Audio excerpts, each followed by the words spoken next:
and welcome to Feast in the Middle East. I've got Mama Vera here. Why? Because by popular demand, many of you want to know our opinion of some of the most popular za'atar on the market, and we are here to deliver. Wait till you find out which one we like the best right here, right now, so stay tuned.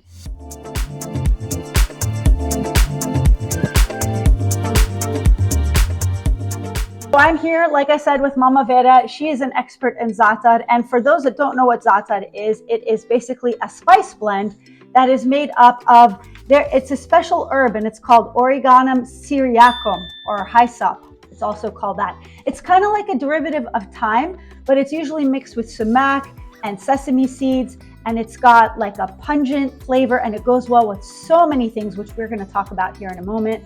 And it's also great for mental acuity. It has medicinal value. Mom, when you were a kid, this is very popular. It actually originated in Palestine, yes. And it became popular throughout the Levant and throughout the world. But when you were a child, did you ever take za'atar before taking your exams? That was our daily diet. So, okay. So it just, you didn't think about it. You just think about it. It was every morning for breakfast. That's what we had. Za'atar and labana and cheese, and that was our daily diet. Yeah. So which brings me to, how is it usually eaten? Dip bread into oil like this, right?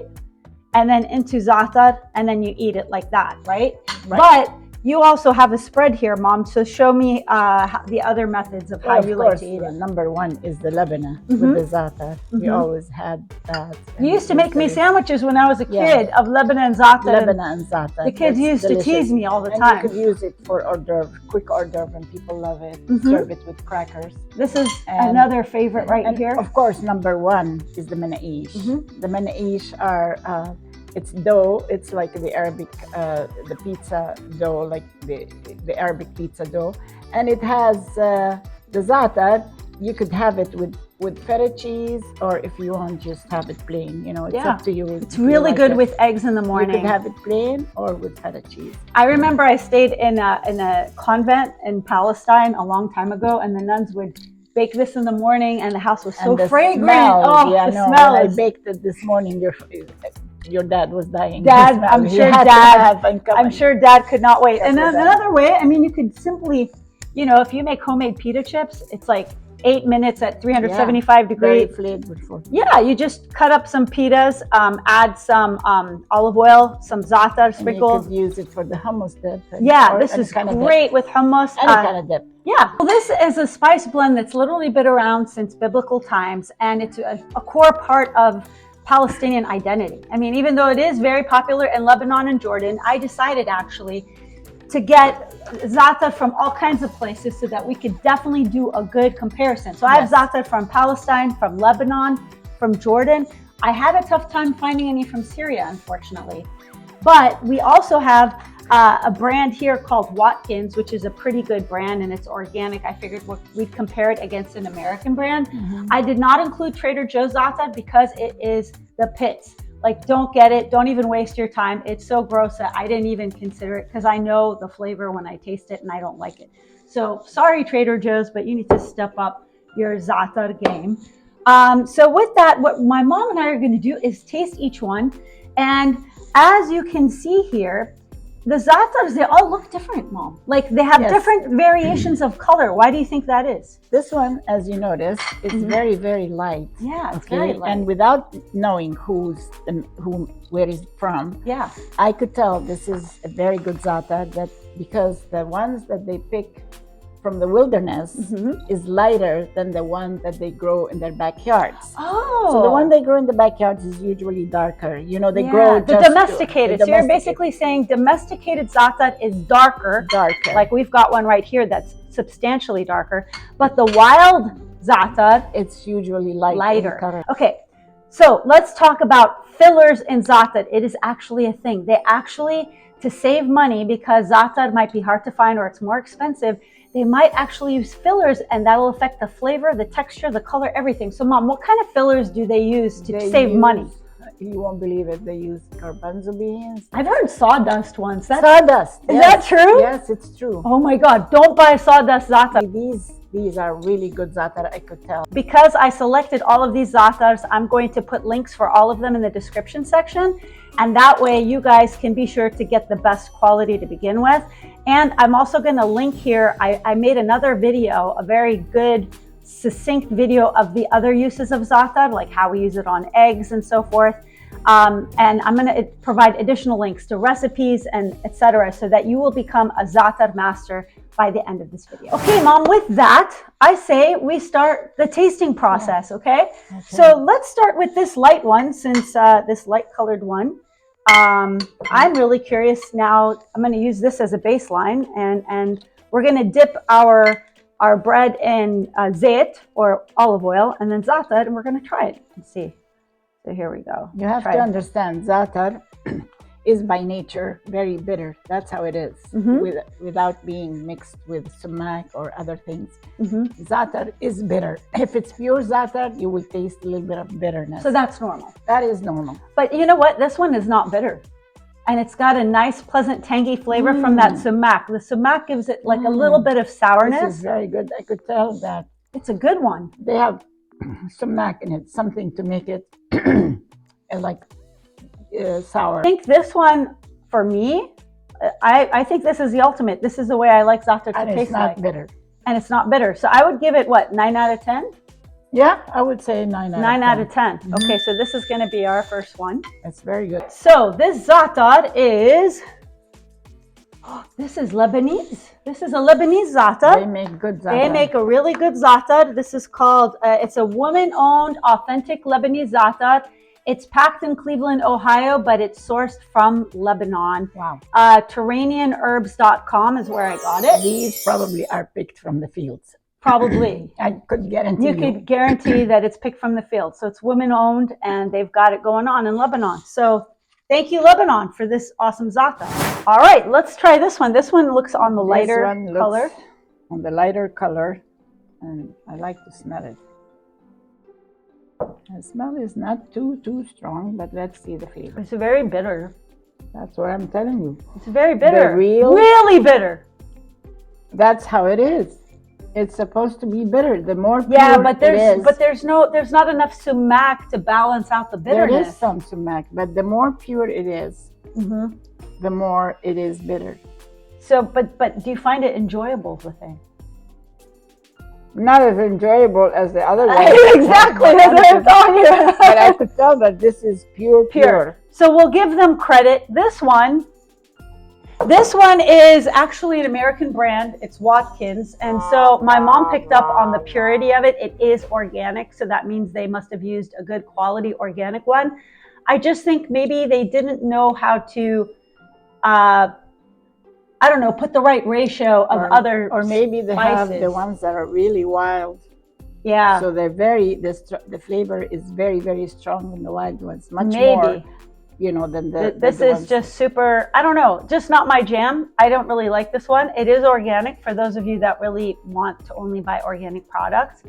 I wouldn't say it's super bad. It's not like Trader Joe's level bad, but it's actually, it's okay. It's just my least favorite of the bunch. I would probably put it at the bottom of the heap. Yeah, I would give it probably an 8 or 7. Wow, you're kind. I would probably give this like a 3 or 4 out of 10. Probably, yeah. Oh, wow.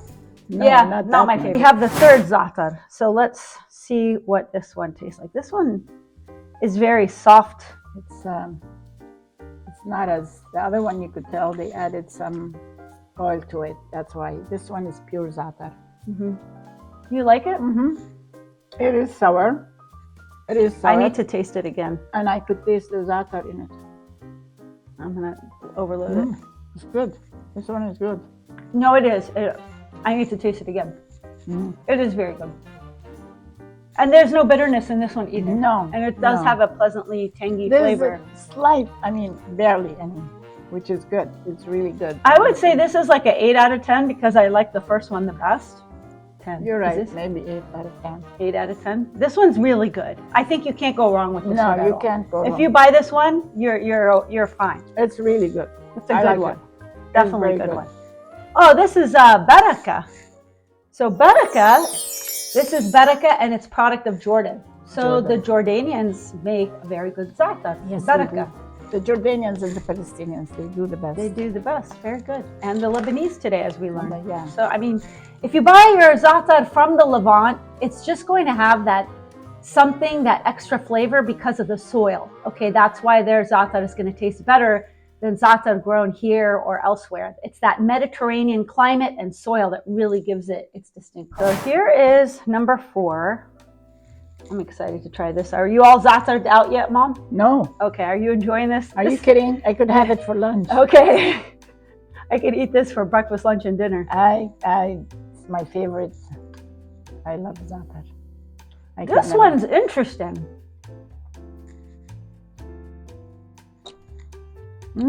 What do you think of this one?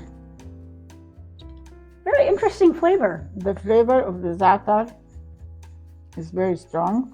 Yeah. I would call it sparkly. I don't know why. It's got sparkle. It's more sour than the other ones. That's for sure. Yeah, maybe because they put more sumac in it. They would either put more sumac or citrus. But there's acid. some dancing on my tongue. I can't describe it. Do you feel the same way? I don't know if I like it that sour. Do you like it that sour? I like sour. See, you're talking to the wrong person. Yeah. I like to drink pickle juice if I could. I mean, I love everything pickle. Definitely the smell of za'atar. Yeah, the smell of za'atar is more prominent in this one than... Yeah. This one's a very it'll punch you with flavor and wake you up with flavor, for sure. It is very flavorful. If you like something more robust, I think this is a good one too. It's hard to rate this because it's so different than the other ones. This is good. I would give it a 9 out of 10. You'd give it a 9 out of 10. I'd give it about a 9 out of 10 for creativity. It's just different. No, for flavor and... Oh, this is Adonis. This is Jordanian. This is another Jordanian one. They do it good. Adonis. Adonis. Yeah, they definitely didn't. They do it good. They're not shy about their za'atar. They knew how to season their za'atar. Yes. So this one, let's see. I'm curious to try this one. Let's see.